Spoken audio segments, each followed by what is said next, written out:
नमस्कार. राजस्थानची प्रसिद्ध आणि सणासुदीला आवर्जून बनवली जाणारी गोड मिठाई घेवर. बाहेरून खुसखुशीत, आतून जाळीदार आणि वरून रबडी व ड्रायफ्रूट्सची सजावट. एकदम हलवाई स्टाईल. मग चला वेळ न घालवता आपण रेसिपीला सुरुवात करूया. त्यासाठी आपण घेतला आहे 1 कप मैदा, 1 सपाट चमचा बेसन पीठ आणि अर्धा लिंबाचा रस म्हणजेच 1 चमचा लिंबू रस आपण येथे घेतलेला आहे.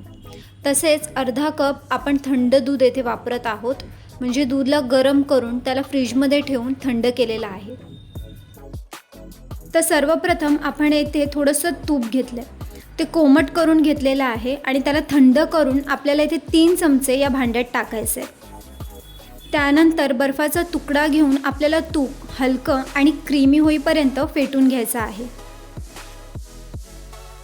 या स्टेपमुळे आपलं जे बॅटर आहे ते योग्य बनतं, स्थिर राहतं. तसेच थंड मिश्रणामुळे तूप आणि जे बाकीचे घटक आहेत ते चांगले एकत्र राहतात आणि आपले घेवरसुद्धा छान जाळीदार तयार होतात. तूप येथे आपल्याला बर्फाने छानसं फेटून झालेलं आहे, पण आपल्याला थोडंसं हाताने सुद्धा येथे मिक्स करून घ्यायचं आहे. आपल्याला जो टेक्स्चर आहे तो असा छानसा क्रीमीसारखा हवा आहे.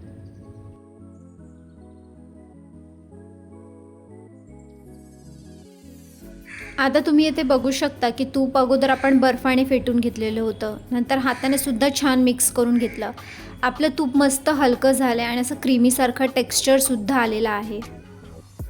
आता त्यानंतर मैदा आपल्याला थोडं थोडं घालून मिक्स करून घ्यायचा आहे. मैदा आम्ही येथे 1 कप घेतलेला आहे. जर जास्त मैदा आपण घातला तर गुठळ्या होऊ शकतात, त्यामुळे आपल्याला थोडं थोडं करून मैदा घालायचं आहे, म्हणजे आपला जो बॅटर आहे तो छान तयार होईल. घेवरसाठी बॅटर खूप पातळ आणि एकसारखे असणे आवश्यक असते, त्यामुळे असं थोडं थोडं मैदा घातल्याने आपल्याला जो बॅटरचा टेक्स्चर आहे तो नीट नियंत्रित करता येतो. आणि तसेच थोड्या थोड्या प्रमाणात मैदा घातल्याने मैदा आणि तूप हे खूप छान प्रकारे मिक्स होतं, त्यामुळे ही जी स्टेप आहे ती घेवर बनवताना एकदम महत्त्वाची पायरी ठरते. आता दुसरी स्टेप म्हणजे येथे आपल्याला चण्याचं पीठ ॲड करायचं आहे. चण्याचं पीठ ॲड केल्यामुळे जे घेवर आहे ते तळले खूप छान जातात आणि तळताना तुटण्याची शक्यतासुद्धा कमी होते. आता इथे तिसरी स्टेप म्हणजे आपल्याला दूध ॲड करायचं आहे. दूध आपल्याला थोडं थोडं करून ॲड करायचं आहे, म्हणजे गुठळ्या तयार होणार नाहीत. दुधामुळे जे घेवर आहेत ते तळताना छान त्याला रंग येतो, म्हणजे असा सोनेरी कलर येतो आणि तसेच चवसुद्धा आणखीन रिच लागते. दुधातील जे लॅक्टोज आहे आणि प्रथिन आहेत तर तळण्यासाठी, रंग आणि चव यासाठी घेवरमध्ये खूप मदत होते. आता येथे आपल्याला थंड पाणी ॲड करायचं आहे, म्हणजे फ्रीजमधलं थंड पाणी ॲड करायचं आहे. आता ही जी स्टेप आहे ती खूप महत्त्वाची आहे. त्याचे मुख्य कारण म्हणजे थंड पाणी ॲड केल्यामुळे जे मिश्रण आहे त्यातले जे घटक आहे ते छान मिक्स होतात. आणि दुसरं मुख्य कारण म्हणजे जे बॅटर आहे ते थंड आणि पातळ असल्यामुळे आपण जेव्हा ते तळताना आपण जेव्हा गरम तेलात ओततो त्यामुळे तापमानात फरक पडतो आणि त्यामुळे बुडबुडे तयार होतात आणि त्यामुळे घेवरला अशी मस्त जाळीदार रचना तयार होते. आता मिश्रण जे आहे ते आपलं छान तयार झालेलं आहे, पण घेवरचे जे बॅटर आहे ते खूप पातळ आणि थंड असावं लागतं. त्यासाठी आपण मिक्सरमध्ये थोडंसं ब्लेंड करून घेणार आहोत, पण हाय स्पीडवर आपल्याला ब्लेंड नाही करायचं आहे, नाही तर त्याने मिश्रण जे आहे ते गरम होतं आणि आपल्याला मिश्रण पातळ आणि थंडच पाहिजे, त्यामुळे आपल्याला थोडंसंच ब्लेंड करायचं आहे. आता इथे आपलं जे मिश्रण आहे ते छानपैकी ब्लेंड करून झालेलं आहे. पातळ तर ते झालेलं आहे, पण तरीसुद्धा आपण एकदा त्याला गाळून घेऊया. आता इथे आपला जो बॅटर आहे तो छान प्रकारे तयार झालेला आहे, पातळ आहे. बॅटर पातळ आणि थंड असणे हे खूप आवश्यक आहे, त्यामुळे इथे एका भांड्यामध्ये आपण बर्फाचे तुकडे ठेवलेत आणि त्यावर आपण हे बॅटरचं भांडं ठेवणार आहोत. जसं मी अगोदरसुद्धा सांगितलेलं की बॅटर पातळ आणि थंड असल्यानेच आपली जी घेवरची जी जाळीदार रचना आहे ती तयार होते. तर आता इथे आपण थोडासा लिंबाचा रस ॲड करणार आहोत. लिंबाचा रस ॲड केल्यामुळे जे आपले घेवर आहे ते तळताना मऊ किंवा चिवट तयार नाही होत, म्हणजे चांगले खुसखुशीत आणि जाळीदार तयार होतात. तर आता येथे या स्टेपमध्ये आपण फूड कलर ॲड करतो आहे. फूड कलर ॲड करणे हे खूप ऑप्शनल स्टेप आहे, म्हणजे तुम्ही हे अवॉइडसुद्धा करू शकता. तुमची जर इच्छा असेल तर तुम्ही ॲड करू शकता किंवा नाहीसुद्धा.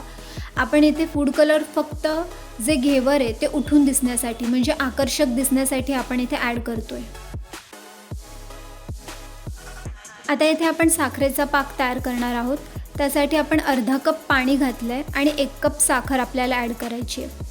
आपल्याला साखरेचा जो पाक आहे तो जास्त खूप घट्टसुद्धा नाही करायचा आहे आणि खूप जास्त पातळसुद्धा नाही करायचं आहे. साखर पूर्णपणे आपल्याला इथे विरघळून द्यायची आहे आणि साखर विरघळल्यानंतर छानशी आपल्याला अशी उकळी येऊन द्यायची आहे. आता इथे आपण इलायची ॲड करून घ्यायची आहे. इलायची आपल्याला थोडीशी तोडायची आहे आणि ती आपल्याला या पाकात मिक्स करून घ्यायची आहे. साखरेचा पाक रेडी होईपर्यंत आपलं जे बॅटर आहे ते थंड असणंसुद्धा आवश्यक आहे. त्यामुळे एकतर बॅटरमध्ये बर्फाचे तुकडे ॲड करा किंवा त्यावर झाकण ठेवून फ्रीजमध्ये ठेवा. आता येथे साखर पूर्णपणे विरघळलेली आहे. साखर विरघळल्यानंतर आपल्याला हलकेसे उकळी येऊन द्यायची आहे. त्यानंतर त्यात केसर ॲड करायचं आहे. केसर ॲड केल्यामुळे रंग छान येतो, सुगंध वाढतो आणि चवीलासुद्धा एक हलकीशी लक्झरी चव मिळते. तर आता इथे आपला साखरेचा जो पाक आहे तो तयार झाला आहे की नाही हे कसं चेक करायचं, तर थोडासा जो पाक आहे तो अंगठा आणि तर्जनीच्या बोटामध्ये घेऊन आपल्याला बोटे हळूच दूर करायची आहे. जर एक बारीकशी तार तयार झाली आणि ती लगेच तुटली नाही, म्हणजे आपला जो साखरेचा पाक आहे तो छान तयार झालेला आहे. आता पाक तयार झाल्यावर गॅस बंद करायचा आणि थोडासा लिंबाचा रस ॲड करायचा आहे. त्याने होतं असं की साखरेचा पाक जास्त काळ ठेवला तर तो साखरेसारखं घट्ट होण्याची जी शक्यता आहे ती कमी होते. आता घेवर बनवायला आपण सुरुवात करूया. घेवर बनवण्यासाठी आपण इथे कढई घेतली आहे आणि मधोमध रिंग ठेवली आहे.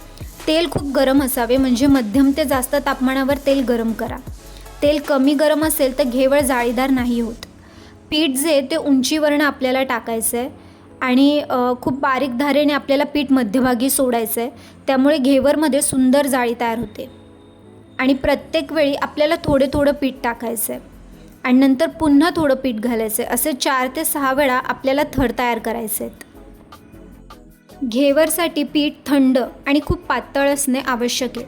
प्रत्येक वेळी आपल्याला थोडे पीठ घालायचं आहे आणि प्रत्येक थरानंतर चमच्याने किंवा टूथपिकच्या मदतीने आपल्याला हलकेच मध्यभागी जागा मोकळी करायची आहे. त्यामुळे जो आपला घेवर आहे त्याचा पारंपरिक आकार तयार होतो.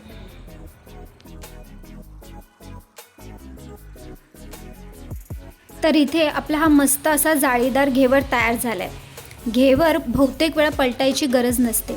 एक बाजू सोनेरी झाली की आपण काट्याने किंवा टूथपिकच्या मदतीने उचलून तिरका ठेवून अतिरिक्त तेल आपल्याला इथे निथळून द्यायचं आहे.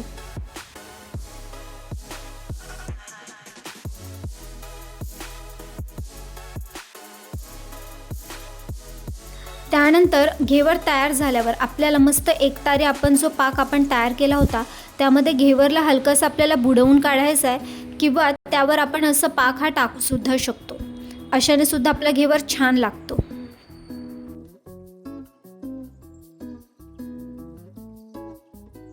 त्यानंतर आपल्याला सजावटीसाठी वरून रबडी, बदाम, पिस्ता आणि आपण इथे केशरसुद्धा ॲड करू शकतो.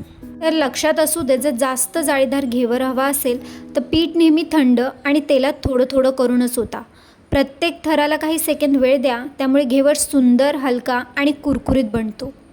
तर आजची घेवरची रेसिपी तुम्हाला कशी वाटली ती कमेंट करून नक्की कळवा. आणि रेसिपी आवडली असेल तर व्हिडिओला लाईक, शेअर आणि सबस्क्राईब करायला विसरू नका. थँक्यू.